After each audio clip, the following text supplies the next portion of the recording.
El cap de llista d'Esquerra Republicana d'Esplugues, Jordi Figueres, ha realitzat una roda de premsa per tal de donar explicacions arran dels problemes que han rodejat els 125 adjudicataris que van guanyar el sorteig de la promoció de pisos de protecció oficial de Can Oliveres. Això no pot ser i el que hem presentat és unes al·legacions perquè aquesta disposició derogatòria s'anul·li i l'Ajuntament reconeixi el dret a les 125 persones que ara mateix, segons les bases encara vigents del Pla d'Habitatge d'Esplugues, haurien de tenir dret a accedir a aquests habitatges. Dels 125 adjudicataris, 30 es van incloure en altres adjudicacions de promocions públiques arrel de denúncies dels habitatges de protecció oficial de Sant Llorenç i dels de preu concertat a Plaza i Janés.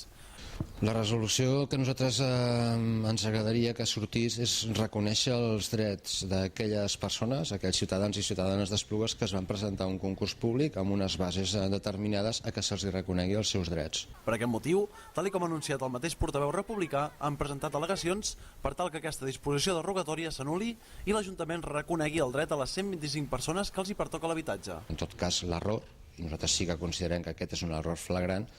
que ja ho vam denunciar en el seu moment, l'any 2007 i en l'any 2008, és presentar uns pisos a concurs